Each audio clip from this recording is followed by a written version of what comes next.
जब भारत को आईना दिखाया तो भारत बुरा मान गया, और जब असली तस्वीर जो भारतीय जुल्म और जबर की है वो वज़ीर-ए-आज़म पाकिस्तान ने आलमी रहनुमाओं के सामने रखी तो भारत सील पा हो गया, और जो बिला इश्तियार फायरिंग का सिलसिला है वो लाइन ऑफ कंट्रोल पे उसने शुरू कर दिया। और इसके साथ साथ भारत ने पाकिस्तान को जंग की धमकियां देना शुरू कर दी, और इंसानी हकूक की जो संगीन खिलाफ वर्जियां हैं मकबूजा कश्मीर के अंदर वो भी तेजी से भारत की तरफ से जारी हैं। मेरे साथ मौजूद हैं इंटरनेशनल ह्यूमन राइट्स ऑब्जर्वर के चेयरमैन डॉक्टर खालिद सलहरी साहब। इनसे बात करते हैं। डॉक्टर खालिद सलहरी साहब, हम अपने आप प्रोग्राम में आपको खुशामदीद कहते हैं। क्या कहेंगे जो इंसानी हकूक की खिलाफ वर्जियां हैं मकबूजा कश्मीर के अंदर, और अक़वाम मुत्तहिदा रोल अदा नहीं कर रहा बल्कि तशवीश का इस्तेज़ा करके तो यहाँ पे ये बात खत्म कर रहा है?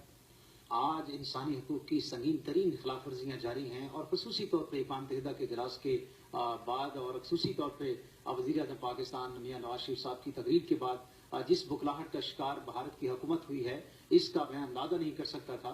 और उसके बदले में उन्होंने बेपनाह इंसानी हकूक की खिलाफ वर्जियाँ शुरू कर दी हैं। उनकी जारियत है, उनकी दहशतगर्दी है, नौजवानों का सरेआम कत्लेआम है, और हॉस्पिटल्स के अंदर मरीजों के साथ जो है ऐसा सलूक और बेशुमार इस तरह की इंसानी हकूक की खिलाफ वर्जियाँ जो कि बैन अल-अक़वामी क़वानीन की ही खिलाफ वर्जी नहीं बल्कि मैं समझता हूँ कि खित्ते में एक ऐसी बेयकीनी की सूरत हाल पैदा होगी इस तमाम सिचुएशन के पेश नज़र कि जिसको जितनी भी मजम्मत की जाए, जितनी भी इनकी मजम्मत की जाए वो कम है।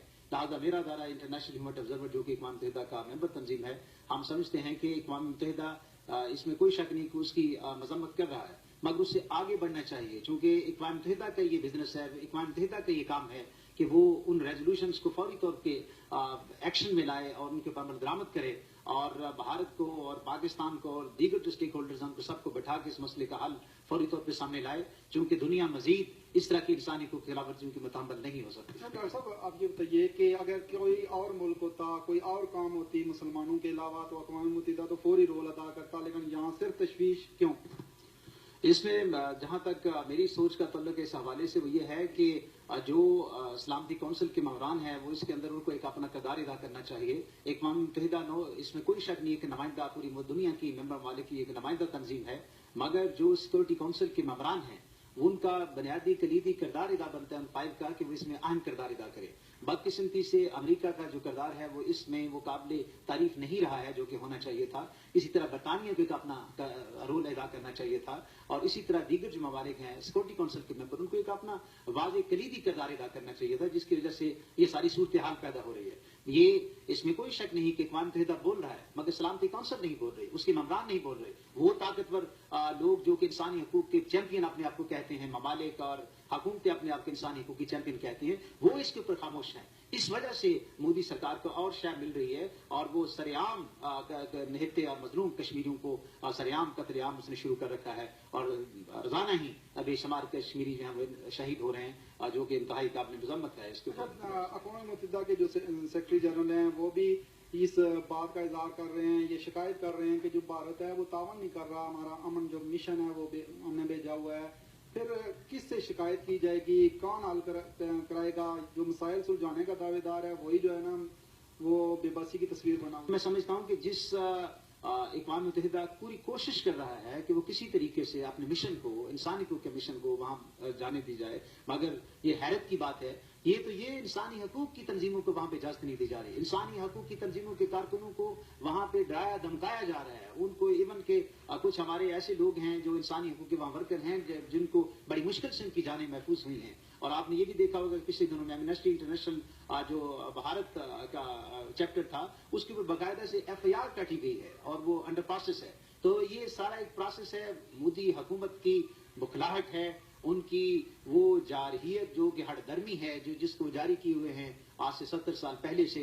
मगर आज जब कश्मीरी अवाम अपना खून दे रहे हैं और अपनी शहादतें दे रहे हैं, नौजवान रोडों पे आ गए हैं और पूरी दुनिया जो है आवाज बुलंद कर रही है कश्मीरी आवाम के लिए, मगर मोदी सरकार से मस नहीं हो रही। डॉक्टर साहब, भारत आग से खेल रहा है, दुनिया तमाशा देख रही है, क्या दुनिया इस लपेट में नहीं आ जाएगी जो भारत कर रहा है?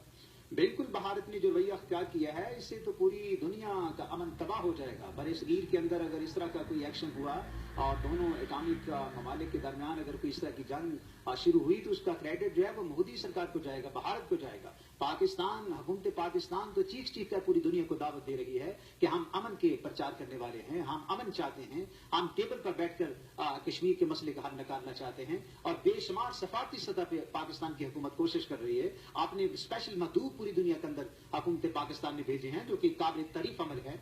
और खसूसी तौर पर वज़ीर आज़म पाकिस्तान ने इसके ऊपर जो इनिशिएटिव लिया है, मैं वसीयत इंसानी हकूक के एक एक्टिविस्ट के और एक इंसानी हकूक तंजीम के चेयरमैन होने के नाते उसको मैं इंडोर्स करता हूँ और उसकी तारीफ करता हूँ कि नवाज शरीफ साहब ने बड़ा ही अच्छा इकदाम किया है कि आपने वो मुख्तलिफ मदूब को, सफारतकारों को पूरी दुनिया के अंदर भेजा है। वो सफारतकारी सिर्फ अमन के लिए है, वो सफारतकारी सिर्फ कश्मीरी आवाम को उनकी हक खुद आरादियत दिलाने के लिए है। उसके अंदर बिल्कुल भी पाकिस्तान का कोई ऐसा इंटरेस्ट शामिल नहीं है या बदनीति शामिल नहीं है। ये तो मोदी सरकार में हैरान है हम इंसानी हकूक के वर्कर, अमन के प्रचार करने वाले लोग, कि मोदी सरकार के जो नहीं रेंग रही उसके ऊपर पूरी दुनिया जो तलमला उठी है, रोजाना अपना चीखो पकार कर रही है कि we want peace, we want peace, we want peace, we need the right of self-determination of the Kashmiri people, but that gentleman is not caring anybody in the world. So ये हैरत की बात है और ये सारे का सारा जो कसूरवार ठहरेगा कल वो भारत ठहरेगा। और यहाँ का अगर अमन तबाह हुआ तो मैं समझता हूँ कि पहली खित्ते के अंदर आपने देखा है कि इराक और ईरान और अफगानिस्तान और इस तरह के जो ममालिक हैं वहाँ पे पहले ही चिंगारियाँ उठी हुई हैं और काम सारा हो रहा है जंग के हवाले से। और अगर यहाँ भी ऐसा कोई काम सिलसिला शुरू हो गया तो ये पूरा खित्ता नहीं बल्कि पूरी दुनिया इसकी लिपेट में आ जाएगी। और आगे चल के मुझे खतरा महसूस होता है कि कहीं मज़ाहब के दरमियान और तहजीबों के दरमियान और माशरों के दरमियान इस तरह की जंग ना जन्म ले जाए। जिससे एक तरफ देखा जाए तो पाकिस्तानी कौम तो भारत के खिलाफ आज सड़कों पे है और भारत के खिलाफ नारेबाजी भी हो रही है, लेकिन खुद देखा जाए तो भारत के अंदर भी जो हिंदू हैं वो भी सड़कों पे निकले हुए हैं, भारत के खिलाफ एहतजाज करते हैं, बल्कि पाकिस्तानी परचम लहरा के वो एहतजाज कर रहे हैं। ऐसी सूरत हाल में आप क्या कहते हैं? इस सूरत हाल में मैं यही कहता हूँ कि आज इंसानियत पकार रही है और भारत के अंदर भी जो इंसानियत से मोहब्बत करने वाले लोग हैं, जो मज़हब को अपने आड़े नहीं आने देते, जो कौमियतों को आगे नहीं आने देते, मैं समझता हूं कि भारत के अंदर सिख कम्युनिटीज को एहतजाज बुलंद कर रही है। इवन हिंदू जो लोग इतदाल पसंद हिंदू हैं वो अपना इसके ऊपर ज़ाहिर तशवीश कर रहे हैं। भारत की मीडिया पूरा चीखो पकार कर रहा है, सहाफ़ी की ओर पकार कर रहे हैं। उसके अलावा वहां के इंसानी हकूक में काम करने वाले लोग जो चीखो पकार कर रहे हैं वो भारत के बाशिंदे हैं, भारत के शहरी हैं। मगर मैं समझता हूं कि ये बहुत बड़ी बात है कि वहां भी अगर ऐसे लोग मौजूद हैं तो इससे मोदी सरकार को समझ लेना चाहिए कि अब वो इससे ज्यादा इस काम को नहीं चला सकते, ज्यादा हट दर्मी का मुजाहरा नहीं कर सकते, वो ज्यादा देर आप कश्मीरी आवाम के हक खुद अरादियत को नहीं दबा सकते। ये हकीकत है और ये हकीकत बन चुकी है। वो लोग ये समझते हैं कि शायद वो डरा धमका के बैन अवी गलत सफारतकारी करके अमन को सबूदाश करके और इस तरह के हथकंडों से आजादी कश्मीर को दबा लेंगे, तो ऐसा मुमकिन नहीं रहा है। वहां पे अब राइट ऑफ स्पीच को, राइट ऑफ एसोसिएशन को कोई नहीं, कितनी कोशिश कर रहा है भारत, हम एक साल से देख रहे हैं वो इस तरह की हरकतें कर रहा था। मगर अब जो कि एक के बाद दीगरे एक शहादत, रोजाना एक शहादत और बेशुमार शहादतें 1015 से अब चली गई हैं, तो मैं समझता हूं कि इसके ऊपर ऐसा बिल्कुल भी अब खामोशी इख्तियार नहीं की जा सकती है। और अगर कुछ ऐसा हुआ तो ये भारत का कसूर होगा, ये वाज़ेह हो चुका है पूरी दुनिया के अंदर। और इसके ऊपर कोई अब कंप्रोमाइज नहीं होगा कि कोई इंसानी हकूक का वर्कर, कोई सियासी वर्कर, कोई चाहे वो सिख है, चाहे वो हिंदू है, चाहे वो मुसलमान है, वो अब अपनी सच्चाई के साथ आगे आया है कि हमें कश्मीरी आवाम के साथ खड़ा होना होगा। और इंशाअल्लाह हम उनके साथ खड़े हैं, क्योंकि हक सच की जंग है। ये एक किसी मजहब की जंग नहीं है, किसी दूसरी दीगर नहीं, बल्कि इंसानों की बका की जंग है, उनके ख्यालात की जंग है, उनके राइट ऑफ सेल्फ डिटर्मिनेशन की जंग है। और इस जंग में वही जीतेगा जो हक पर है, और कश्मीरी हक पर हैं और इंशाअल्लाह उनको ये हक मिले। जी नाज़रीन, भारतीय जुल्म और जबर का जो असली चेहरा है वो पूरी दुनिया के सामने आ गया है। और जो भारतीय जुल्म और जबर बढ़ता जा रहा है इस पे पूरी दुनिया तशवीश का इजहार कर रही है। लेकिन दुनिया को इस बात का नोटिस लेना चाहिए कि आलमी अमन के लिए भारत खतरनाक सूरत हाल पैदा कर रहा है। इसी के साथ ही अपने मेजबान राशिद याकूब खान को दीजिए इजाजत। अल्लाह ने